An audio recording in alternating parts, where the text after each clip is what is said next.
सुधामयी सुधामयी सर्वसमर्थ सर्वसमर्थ पतित पावनी पतित पावनी अहेतु की कृपा से अहेतु की कृपा से दुखी प्राणियों के हृदय में दुखी प्राणियों के हृदय में त्याग का बल त्याग का बल एवं एवं सुखी प्राणियों के हृदय में सुखी प्राणियों के हृदय में सेवा का बल सेवा का बल प्रदान करें,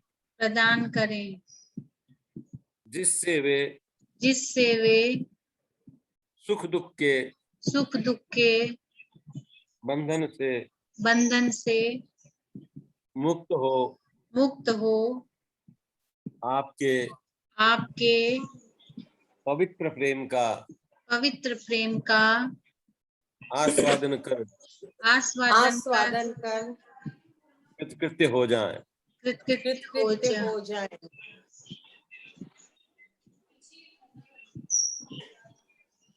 आज का अपना विषय है,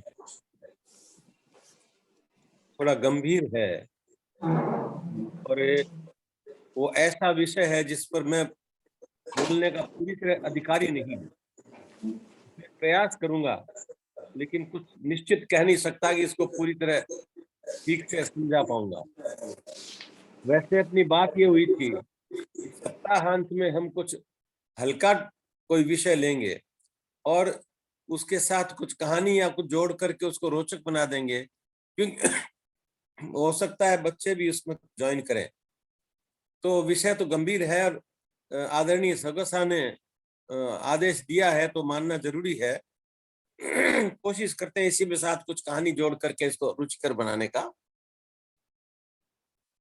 सगोसा ने मुझे पूछा है कि गीता में स्थितप्रज्ञ का काफी गहराई से वर्णन किया गया है और जैन सूत्रों में वीतराग शब्द बहुत उपयोग हुआ है। दोनों में कोई अंतर है या नहीं? शाब्दिक दृष्टिकोण से देखें तो वीतराग का मतलब है जिसमें राग नहीं हो, राग से ऊपर उठ गया हो वो वीतराग। और राग किसी भी काम में, किसी भी व्यक्ति में, किसी पदार्थ में, वस्तु में राग हो जाए वो फिर बहुत सारे अनेकों दुर्गुणों को पैदा करता है। तो राग का दूसरा अर्थ वासना भी निकाला जा सकता है, क्योंकि वासना में अगर हमारा संबंध जुड़ गया, राग हो गया, तो वो भी राग ही है। और राग छूटना, राग नहीं होना, वीतराग जैसा पूज्य तीर्थंकरों के लिए आता है वीतराग भगवान। तो राग जब छूट जाए तो वो स्थितप्रज्ञ में जो कहा गया है करीब करीब वही स्थिति हो जाती। गीता के दूसरे अध्याय में अंतिम 17-18 श्लोकों में स्थितप्रज्ञ का बहुत भी गहराई से वर्णन किया गया है। अर्जुन ने प्रश्न किया है कि स्थितप्रज्ञ की भाषा क्या होती है, वो कैसे चलता है, कैसे बोलता है, कैसे काम करता है। स्थितप्रज्ञ का भाषा समाधिस्थ केशव स्थिति किम प्रभाषित किमासित ब्रजेत किम। तो उसका उत्तर भगवान ने पहले श्लोक में दिया और पहले श्लोक में उन्होंने वीतराग शब्द का इस्तेमाल किया है। वो उन्होंने लिखा दुखेषु अनुद्विग्न मनः सुखेषु विगतस्पृहः वीतराग भय क्रोध स्थिति धीर मुनिरुच्यते। जो दुख के प्रति कोई उसके भय नहीं रहता, सुख के प्रति कामना नहीं रहती, जो राग रहित हो गया, वीतराग हो गया है, भय से क्रोध से मुक्त हो गया है, उसको स्थितप्रज्ञ कहते हैं। अब इसमें वीतराग शब्द का इस्तेमाल भी बहुत अच्छी तरह से हुआ है और वीतराग में भी करीब करीब इन्हीं गुणों का है। आगे उन्होंने कहा है कि जो जय पराजय, दुख सुख, संयोग वियोग, इन सब में समान मात्रा समान भाग रहता है, उसको वीतराग कहा जाता है। तो वीतराग और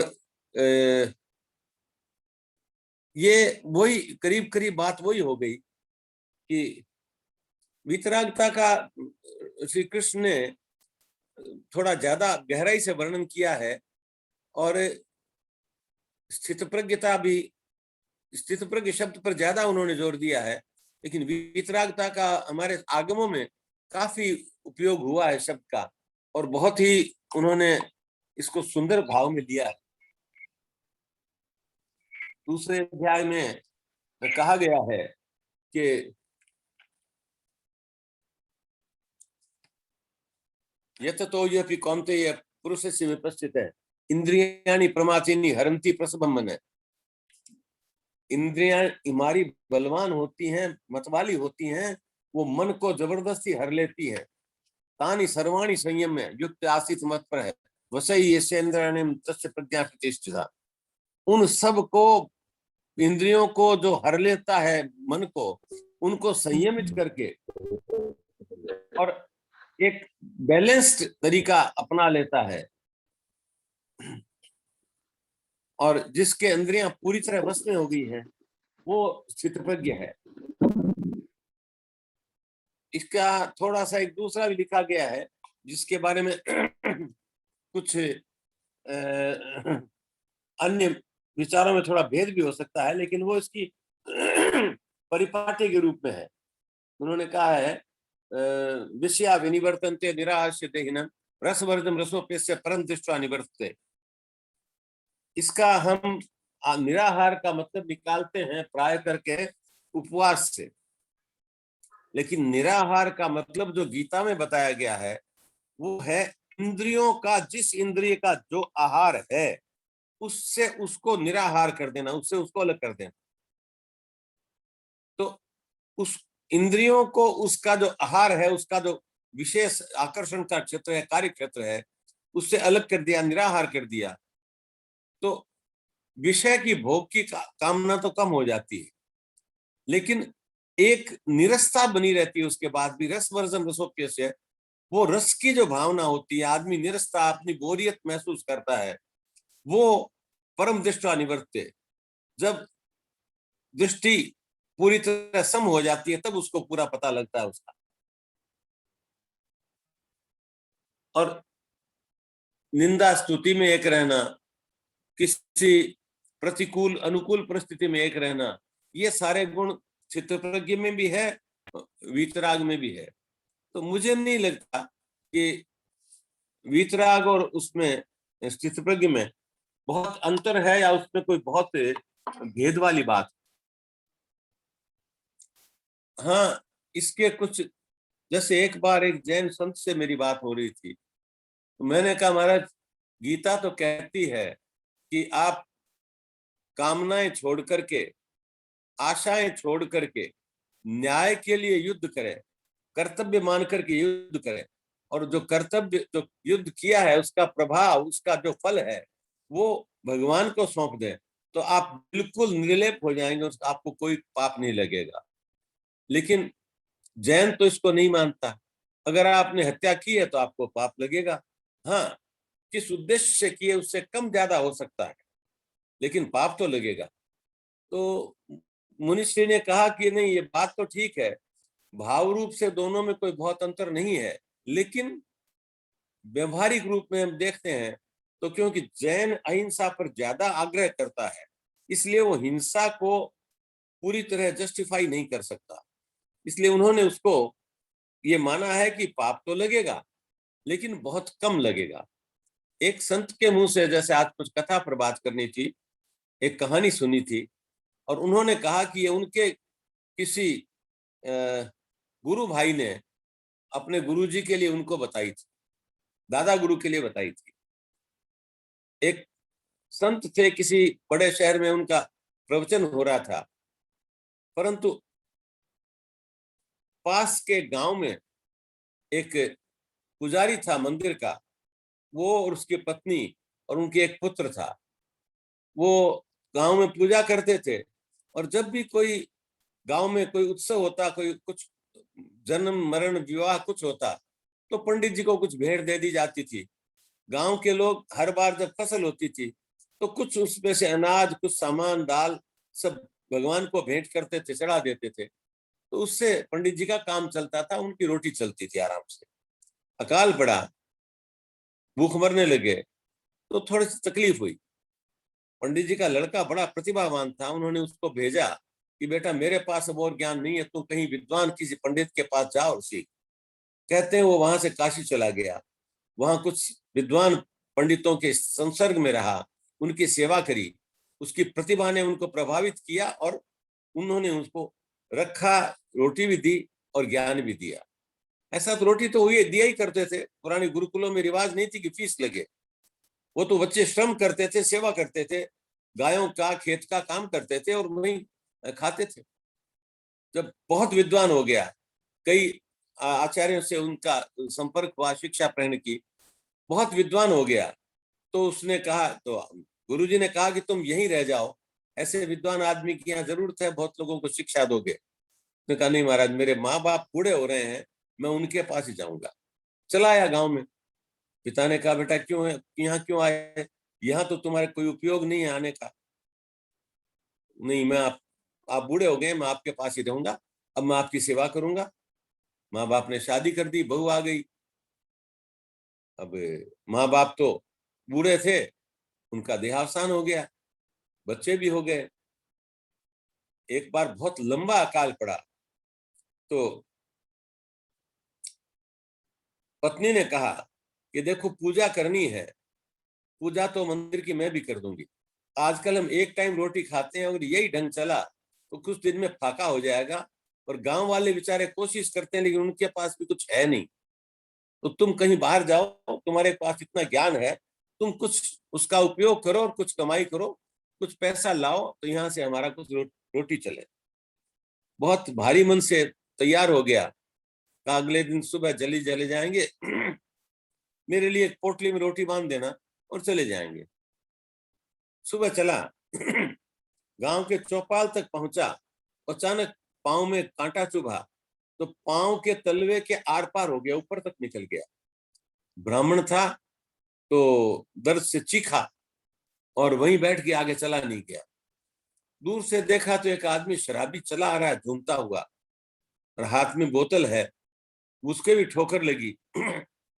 ठोकर लगी तो वो उसने नीचे उठा के देखा कि पत्थर है, हटा देता हूं, तो देखा एक अशरफियों की थैली है, वो उठा ली। वो आया कि रो क्यों रहा है, कौन रो रहा है? उसने कहा मैं तो पंडित हूँ। तो कह रहे पंडित? उसी की उम्र का था, वो शहर के ठाकुर का लड़का था, जागीरदार का लड़का, और वो पढ़ाई वढ़ाई में कुछ था नहीं ये पढ़ाई में होशियार था और जागीरदार था। तो उस वक्त तो कमाई थोड़ी बहुत हो गई थी, पर अकाल के टाइम में कमाई नहीं हुई क्योंकि लगान वगान कुछ मिला नहीं, तो उसकी बड़ी तकलीफ हो गई। लेकिन आदतें बहुत खराब हो गई, सारे वो दुर्गुण आ गए उसमें। तो ऐसी परिस्थिति में वो एक दिन देखा कि भाई आज तो शराब का अंतिम दिन है, पी लेते हैं, कल तो शराब के लिए पैसे नहीं है। चल रहा था तो ठोकर लगी, उसको अशरफियां मिली। तब तक थोड़ी रोशनी हो गई थी, जब तक वो पहुंचा उसको देखा तो अरे पंडित क्या हुआ? तो मेरे पाँव में कुछ चुभ गया है। उसने कांटा निकाला तो पाँव में तो घाव पड़ गया था, खून भी खूब पड़ रहा था। तो कहा कहाँ जा रहे हो? कि मैं कहीं कमाई करने जा रहा हूँ, क्या करूँ, यहाँ तो रोटी नहीं चलती। उसने कहा मूर्ख, मैंने तुमको कहा था कि हम दोनों डाका मारेंगे और अपनी एक डाकू दल बना लेंगे, तुम मेरे साथ आए नहीं। तुमने कहा नहीं, उल्टा काम है, उल्टा काम मैं नहीं करूंगा, मैं तो पूजा करूंगा, धार्मिक काम करूंगा। अब देखो तुम्हारा तो ये हालत हो गया कि बच्चे भूखे मर रहे हैं, तुम घायल हो गए, और देखो मैं शराब पीता हूँ, सब दुर्गुण मेरे में, मेरे को आज ठोकर लगी। तो एक अशरफियों की थैली मिली। इसका पंडित का मन में बड़ा विकार आया, विचार आया कि ये क्या बात है, समझ में नहीं आया। खैर किसी तरह लंगड़ा था, वो घर वापस पहुंचा, घर में आके पत्नी ने पट्टी बांधी, उपचार किया, 2-3 दिन में ठीक हो गया, तो फिर चला गया। फिर गया पास के शहर में, गया शहर में जाके मंदिर में बैठ गया। मंदिर में बैठ करके और कुछ पाठ पूजा पाठ करने लगा। पुजारी ने कहा कि बड़ा विद्वान ब्राह्मण है, अनेकों शास्त्र कंठस्थ बोले जा रहा है। उसने कहा पंडित जी कहाँ से आए? तो वो पास के गांव से आया। अरे इतने विद्वान गांव में थे? तो कहा गांव में हमारा मंदिर है, बूढ़े माँ बाप थे, उनकी सेवा करी, वो माँ बाप चले गए तो मैंने सोचा शहर में जाते हैं, कोई ज्ञान का उपयोग होता। कहा महाराज हमारे यहाँ ज्ञान का क्या, ऐसे ज्ञानी आदमी मिलेंगे नहीं। आप एक काम करो, आप यहीं बैठो, मंदिर में रहो, और मैं आपके लिए हमारे जो भक्त आते हैं उनसे परिचय करवा दूंगा। उनको जो भी पूजा पाठ अनुष्ठान कुछ करना होगा वो आप करिए, आपको पैसे मिल जाएंगे। वो करने लग गया, पैसे भी मिलने लग गए। विधान इतना अच्छा विधान से भाव से करता था कि अनुष्ठान का पूजा पाठ का फल भी मिलने लगा लोगों को। अब ये प्रसिद्ध हो गया कि ये पंडित जी जब पूजा करेंगे तो उनका फल मिलेगा, आपको सफलता मिलेगी। तो बहुत विद्वान पंडित है, बहुत अच्छे बड़े श्रद्धालु पंडित है। तो खूब लोग आने लगे, खूब पैसा भी मिलने लगा। जब थोड़ा पैसा इकट्ठा हो गया तो पंडित जी ने कहा कि हम तो अब घर जाएंगे और वापस अपने परिवार में जाएंगे। एक संत बड़े अच्छे आए हुए हैं, यहाँ रहते हैं, चलो उनके आश्रम में पूजा कर, उनका दर्शन करके चले जाए। वो आश्रम पहुंच गया, स्वामी जी को प्रणाम किया, परिचय हुआ। कहा महाराज मेरे को एक शंका है, मैंने कभी अपनी समझ में कोई जानबूझ के कोई किसी को दुख नहीं पहुंचाया, तकलीफ नहीं। और जो ठाकुर का लड़का है, हम लोग एक ही उम्र के हैं, उसने कभी कोई काम ठीक से नहीं किया, माँ बाप को भी तकलीफ दी, लोगों को भी तकलीफ दी, प्रजा को भी तकलीफ दी। अब जब हम दोनों की स्थिति कमजोर हो गई, उसको सोने की अशर्फियां मिली, मुझे पाँव में कांटा चुभा। तो वो सिद्ध महात्मा थे, वो हंसे, बेटा तुम घबरा गए, तुमको घबराने का टाइम नहीं है। क्यों? क्योंकि देखो तुम्हारे इतने पाप थे कि उस दिन तुमको सूली की सजा होनी थी, और क्योंकि तुम्हारा आचरण बड़ा पवित्र था इसलिए सूली की सजा एक कांटे में निकल गई। और वो इतना पुण्यमान था कि उसको कोई राज मिलना था, लेकिन आचरण भ्रष्ट होने के कारण उसका पुण्य क्षीण हो गया और उसको एक सोने की थैली मिल गई। अब उसका तो पुण्य खत्म हो गया, तुम्हारा पाप खत्म हो गया। तुम कुछ मत करो, अपने गांव ही चले जाओ, वहीं बैठ करके मंदिर की पूजा करो और देखो क्या रचना होती है। वापस आ गया, आकर के वही पूजा पाठ करने लगा। पास में कुछ थोड़ा पैसा था, उसने कहा भी जो भूखे लोग हैं उनको कुछ रोटी दे दो, हमारे पास कुछ पैसा है तो अनाज लाएंगे। तो जो पैसा था उससे कुछ गांव वालों की सेवा करी, कुछ परिवार को पाला। लेकिन शहर वालों को पंडित जी की बड़ी याद आने लगी। बहुत दूर नहीं था गांव, गांव में लोग पहुंचने लगे। अब गांव में लोग कहते पंडित जी पूजा कर दो, पंडित जी को दक्षिणा देते थे। गांव में पैसा खूब आया। पंडित जी ने कहा भाई पैसा है, लोग आते हैं, उनको ठहरने के लिए जगह नहीं, एक धर्मशाला बना देते। तो मंदिर के पास एक धर्मशाला बना दी गई। जो आते थे पूजा पाठ करवाने को वहां ठहरते थे, पूजा पाठ करवाते थे, चले जाते थे, दक्षिणा प्रसाद देते थे, वो ठीक है रख लेते थे। और जब थोड़ा पैसा हो गया तो पंडित जी ने वहां सदाव्रत शुरू कर दिया कि भाई लोग भूखे हैं तो उनको कुछ और नहीं तो भोजन तो कम से कम मिल जाए। तो रोज रसोई बनवाते थे पंडित जी, अपने हाथ से जो भी आया उसको भोजन परसते थे और बड़ी श्रद्धा से सबको भोजन कराते। एक दिन भोजन कराने को आए तो एक आदमी बहुत बीमार सा और बाल बढ़े हुए, गंदे कपड़े, फटे हुए कपड़े, सर नीचे किए बैठा है। पंडित जी ने उसके सामने पत्तल रखी, खाना परसा, तो कहा भाई तुम बीमार दिखते हो तो कुछ तुम्हारा इलाज का व्यवस्था करवाई जाए। तो उसने कहा नहीं बीमार नहीं, मैं तो ऐसे ही हूँ, मुझे बीमारी नहीं है, कोई खास बात नहीं। जब कुछ बोला तो पंडित जी ने पहचाने, ठाकुर तुम? तो कहा महाराज मैं हूँ। अरे तुमने तो कहा था कि तुम्हारे साथ आ जाऊं मैं तो मेरा भला होगा, मेरे परिवार का भला होगा, और अब तुम्हारी ये हालत है। तो कहा देखो वो जो तुमने, हम मिले थे उस दिन तो मेरे पास धन था, वो अंतिम था, उसके बाद मुझे कुछ पैसा नहीं मिला, और अभी ये काल मिटा नहीं है इसलिए अब तो मेरे पास कुछ खाने पीने को नहीं है। अब आदतें खराब थी तो बीमारियां भी पड़ी हो गई, बीमारी आ गई, इलाज नहीं, खाने को नहीं, तो बड़ी हालत खराब हो गई। आखिर वो जब भूखा मरने लगा, नहीं रहा गया, तो उसने कहा चलो पंडित जी का सदाव्रत है, उस भंडारे में ही कुछ खा लेते हैं। तो मैं आ गया। उसने कहा चलो उठो यहाँ से। पंडित जी ने उसको नहलवाया, उसका इलाज करवाया, उसको सेवा शुश्रूषा करी।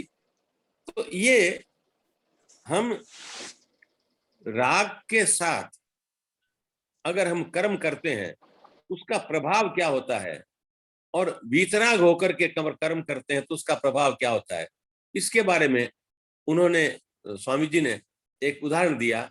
उनका कहना था कि सच्ची सच्ची घटना है।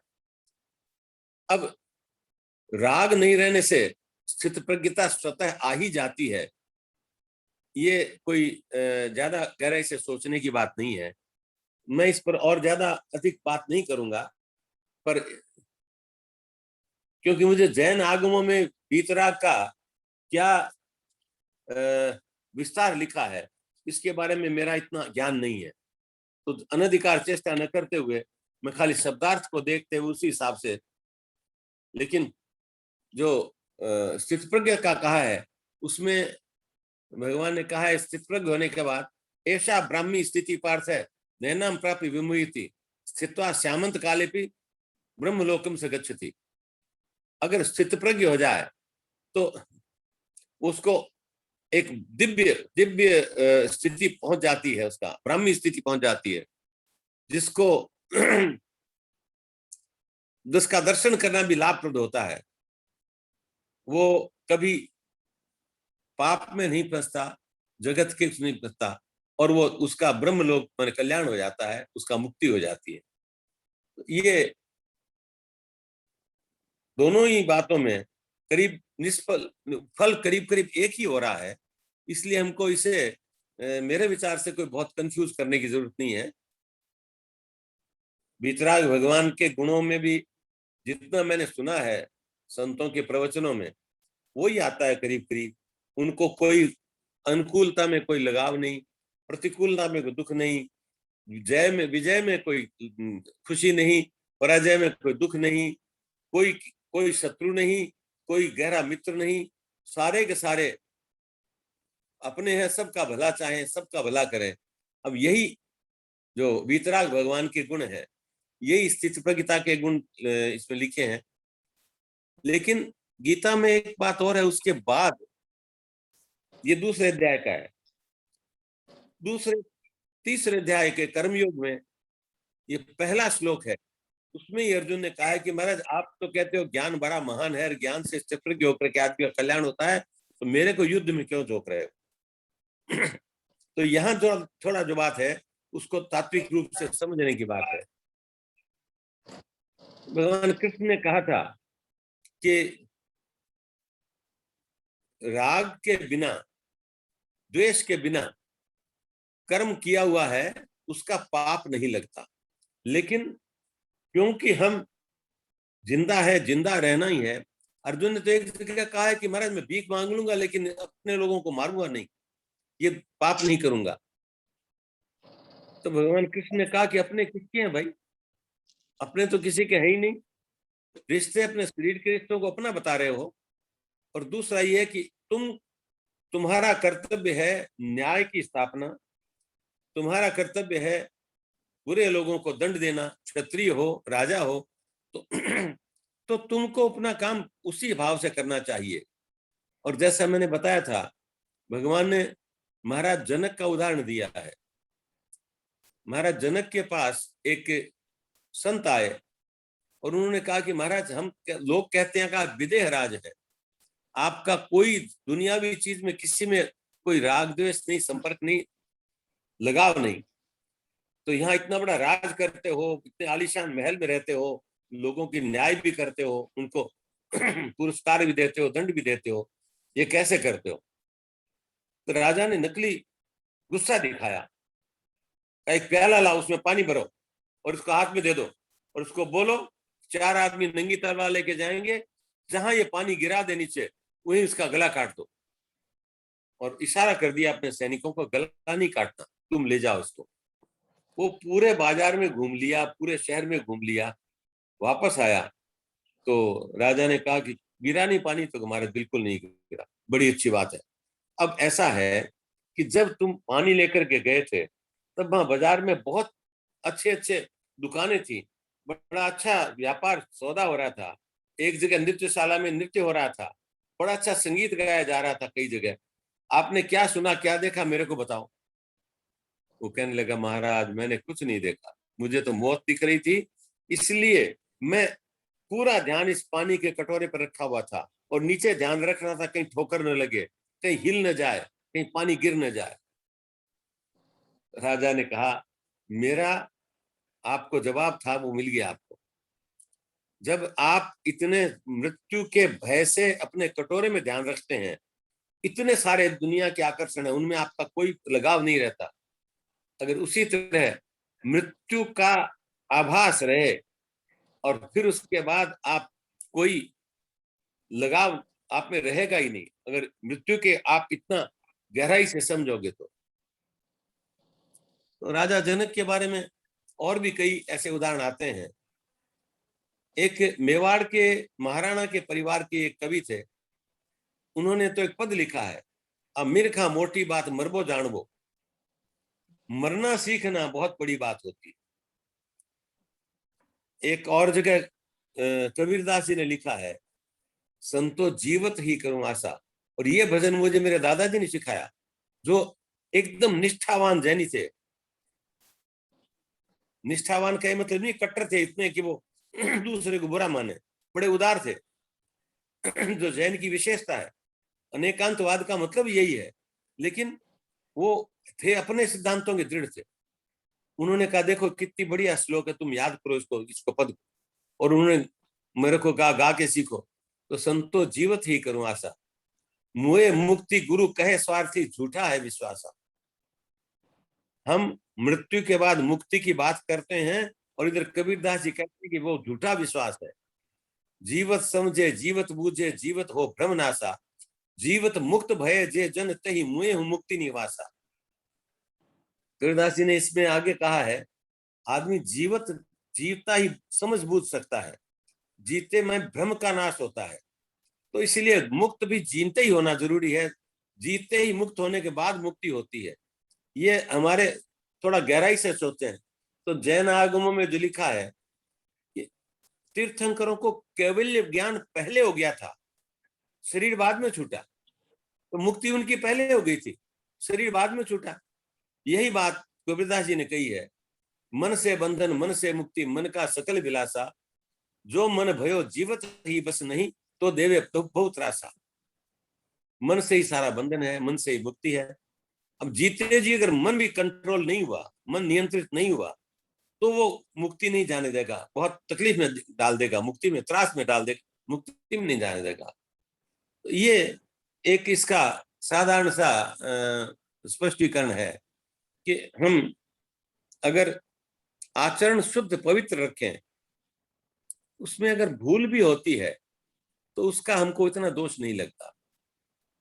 देखिए, एक गाड़ी में जा रहे हैं हम और सड़क पर कोई चींटी आ गई।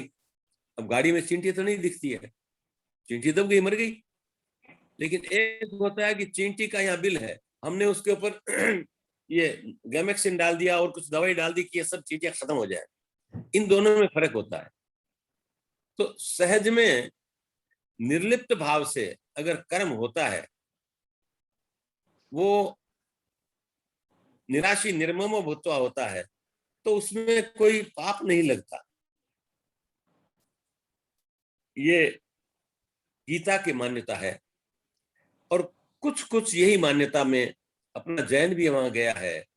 एक कथा एक संतों से सुनी थी, मुझे नहीं मालूम जैन के सभी संप्रदाय उसको मानते हैं या नहीं मानते। भगवान ऋषभनाथ संन्यास लिया और संन्यास लेके वापस अयोध्या आए अपने गांव में, तो उनकी माता ने कहा, देखो मेरा पुत्र है, उसने संन्यास लिया है, उसका जीवन का कल्याण हो जाएगा। अरे वाह, कितना सुंदर है, मैं जाके दर्शन करती हूँ मेरे पुत्र का। और जैसा होता है राजमाता का, हाथी मंगवाया गया, हाथी पर चढ़ी और चढ़ करके वो जाने लगी, लेकिन हर्ष के मारे उनका रास्ते में हार्ट फेल हो गया और उनका मुक्ति हो गई। अब जो हार्ट के फेल के कारण मृत्यु हुई, लेकिन जिस भावना से हुई उसके आधार पर उनका कल्याण हो गया। मैंने कल एक उदाहरण दिया था, वो भी जैन शास्त्र में मैंने पढ़ा है, जैन इसमें कथा में पढ़ा है। आग लगी जंगल में, सब लोग एक जगह, थोड़ी खाली जगह थी, वहां गए, एक हाथी भी आया। हाथी ने अपना पांव रखना चाहा तो नीचे देखा कोई जानवर है, तो उसने वहां पांव उठा के रहा। जंगल की आग में सब जलने थे, हाथी भी जल गया, लेकिन हाथी का कल्याण हो गया। वो इतनी तकलीफ में भी उसने नीचे जो आदमी, जो जानवर था, उसको बचाने की कोशिश की। आग से बचाया, नहीं बचा, लेकिन उसके भाव से उसका कल्याण हो गया। तो ये सारी बातें हमें कुछ ये बताती हैं, इंगित करती हैं कि वीतराग होकर के काम करने में फिर आदमी को पाप नहीं लगता, उसके आगे उसको निर्लेप रहता है।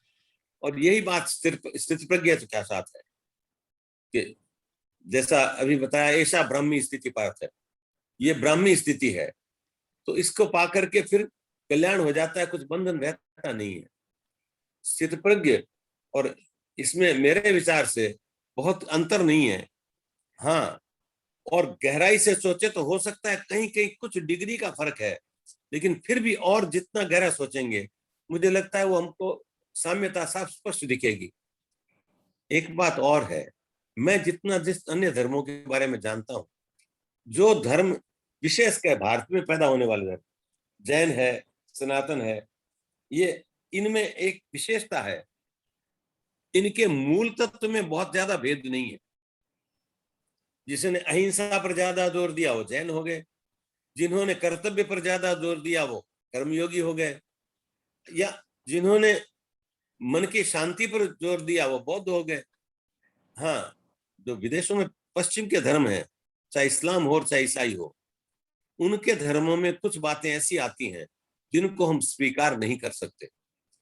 ईसाई के तो मत में देखिए, ईसा मसीह के जीवन में एक इतिहास में कुछ वर्ष ऐसे आते हैं जब ईसा मसीह कहाँ थे कुछ पता ही नहीं लगा। और उनके बारे में विद्वानों का मत है कि उन दिनों वो कश्मीर आए थे और कश्मीर के ऋषियों के पास रह करके उन्होंने भारतीय दर्शन का अध्ययन किया था। अब भारतीय दर्शन को उन्होंने अपने वहां की परिस्थितियों और लोगों की स्वीकार्यता देख करके उसके हिसाब से अपना करके जो धर्म बनाया वो क्रिश्चियनिटी है। लेकिन उसके बाद फिर वो ओल्ड टेस्टामेंट बन गए, फिर उसके न्यू टेस्टामेंट बन गए और उसमें उन्होंने अलग अलग तरह के विक्षेप जोड़ दिए। इसी तरह और भी दूसरे धर्मों के साथ हुआ है कि उसमें हम लोगों ने बाद में कर्मकांड इतना जोड़ दिया और उसके साथ अपना अच्छा बुरा कुछ लगा दिया अपने हाथ से कि वो धर्म का आध्यात्म ढक गया और क्रिया पर आ गए, और क्रिया के साथ हम कई बार उसके साथ अन्याय करने पर आ गए। तो ये धर्म का विकृत रूप है। तत्व रूप से सौ सयाने एक मत, एक हमारे कहावत है हिंदी में, जो समझदार आदमी होते हैं वो एक मत रहते हैं, उनके मत में ज्यादा अंतर नहीं होता, क्योंकि वो सब चीज सोचते हैं तो उनको पता लगता है कि सब सयाने एक मत है। तो मेरे विचार से ये एक मत की ही बात है, इसमें बहुत ज्यादा भेद की बात नहीं है। हाँ, ये कहा जा सकता है कि जहाँ श्री कृष्ण ने कहा था कि सारा काम वीतराग होकर के जय पराजय की आशा छोड़ करके युद्ध करो तो तुमको कोई पाप नहीं लगेगा। हो सकता है जैन ये कहता हो कि पाप तो लगेगा, लेकिन कुछ निर्जरा हो जाएगी, कुछ पाप थोड़ा सा भोग लोगे तो शुद्ध हो जाओगे, पवित्र हो जाओगे, लेकिन उसमें कोई बहुत ज्यादा अंतर नहीं है। जो भी हो, इसमें जैन शास्त्र के जो अध्येता है, विद्वान है, आगमों के जो विद्वान है, उनके सानिध्य में कभी मौका मिलेगा तो मैं भी इस प्रश्न के बारे में बात करूंगा। अध्ययन के लिए मौका मिला तो अध्ययन भी करूंगा। और एक बहुत बढ़िया, बहुत ही सामयिक प्रश्न आदरणीय सोगसा ने बताया है, तो मेरे को जो जितना आता था मैंने बहुत संक्षेप से आपको निवेदन कर दिया। और सगोसा को बहुत बहुत प्रणाम। मुझे नहीं पता था कि वो भी हमारी बातें सुन रहे हैं, इसीलिए मैंने बीच में भाषा बदल दी, मारवाड़ी बोलने लग गया। हालांकि थोड़ा सा अदिति को भी असुविधा होती है मारवाड़ी में, पर अन्य सभी को काफी सुविधा होती है। पर मुझे भी कोई दिक्कत नहीं है, भाषा तो हिंदी मारवाड़ी में कोई फर्क नहीं है। तो इसलिए आज मैं वापस हिंदी पर आ गया, क्योंकि सोगसा वगैरह सब सोचते हैं तो शायद उनको मारवाड़ी के कुछ शब्द पूरा समझ ना आए, तो हिंदी से ही बात कर लेते हैं, अपने कोई दिक्कत नहीं। आपको प्रणाम। अब समय कितना बचा है हरिकांत? 3:45 बचे पापा। तो अब फिर प्रार्थना कर लेते हैं, इतना ही समय बचा है। मेरे नाथ, मेरे नाथ, आप अपनी आप अपनी सुधामयी सुधामयी सर्वसमर्थ सर्वसमर्थ पतित पावनी पतित पावनी अहेतु की कृपा से अहेतु की कृपा से मानव मात्र को विवेक का आदर तथा बल का सदुपयोग करने की सामर्थ्य प्रदान करें एवं हे करुणा सागर अपनी अपार करुणा से शीघ्र ही राग द्वेष का नाश करें सभी का जीवन सेवा त्याग प्रेम से परिपूर्ण हो जाए। ओम ओम ओम। अब देखिए यहाँ भी राग मुक्त होने की बात कही है, राग द्वेष से हट करके वितराग होने की बात कही है, जो स्वामी शरणानंद जी ने प्रार्थना में लिखा है। तो ये भी वितरागता ही बात हो गई। वितरागता बहुत ऊंची चीज है और मेरे विचार से स्थितप्रज्ञ की जो स्थिति है वो वितराग में कोई बहुत अंतर नहीं है। हाँ, एक दूसरा इसके आगे भक्ति योग के बारे में कहा गया है, जिसके बारे में जैन बहुत ज्यादा इसकी चर्चा नहीं करता है। वो भक्ति योग के बारे में, पूर्ण समर्पण के बारे में, उनका आचरण पर विशेष आग्रह है। ये भी बहुत अच्छी तरीका है, इसको भी सनातन भी मानता है।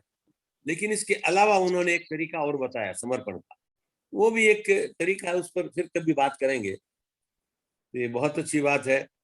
चलो, आज मैंने कोशिश तो की एक आध कहानी जोड़ने की, पर मुझे नहीं मालूम, अब कोई बच्चे मेरे ख्याल से ऐसे हैं नहीं जिनको, छोटे बच्चे जिनको कहानी से बहलाया जा सके। आज तो मैंने मान लिया, कह दिया, लेकिन फिर अपन बात करें तो थोड़ा सा इस स्तर पर बात करेंगे जिसमें तत्व पर बात ज्यादा हो। हाँ, उदाहरणों से सिखाया जाए तो ज्यादा अच्छा है, उसमें तो कोई नुकसान नहीं है। मेरी आदत भी है बीच में उदाहरण देने की। प्रणाम साहब, मैं सोनलाल कोचर बोल रहा हूँ। प्रणाम सगा साहब। हेलो, प्रणाम साहब। प्रणाम साहब, सोनलाल कोचर बोल रहा हूँ।